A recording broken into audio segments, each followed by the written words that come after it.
Бәріне сәлем. Бүгін сіздермен таңғы асқа жақсы кететін омлеттің жасалу жолымен бөлісемін. Бұл омлет ерекше омлет. Омлеттің атауы тамаго яки немесе японский омлет деп те атайды. Құрамы жай ғана 3 жұмыртқа, тұз және кішкене мөлшерде сүттен тұрады.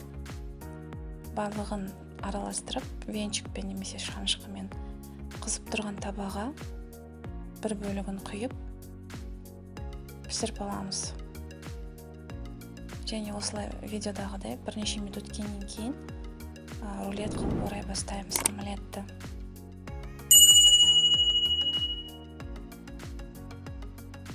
Омлеттің жасалу жолы өте оңай.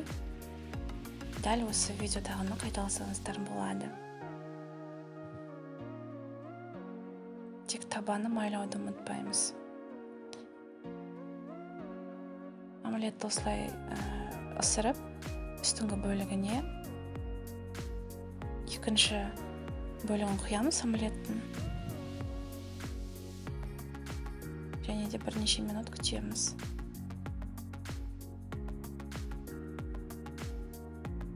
Омлетті орай бастаймыз. Біраз уақыт өткеннен кейін. Енді қалған бөлігін құйып,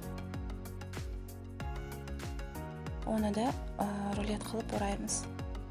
Омлет өте тез піседі, тез дайындалады.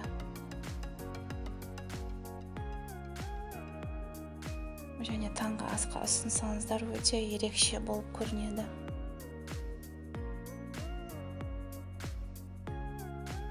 Және де осы омлеттің құрамына сәбіз бен аскөк қосып араластырсаңыздар болады. Маған классикалық омлет ұнайды, сондықтан мен ешнәрсе қоспадым.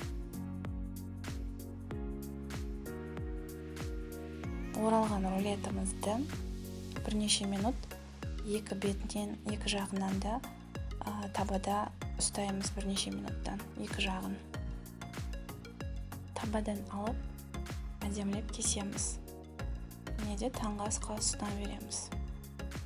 Омлет дәмді болып шығады, тез дайындалады және түрі де ерекше. Видеоны соңына дейін қарасаңыздар, каналыма подписка жасап, видеоға лайк, комментарий жазуды ұмытпаңыздар.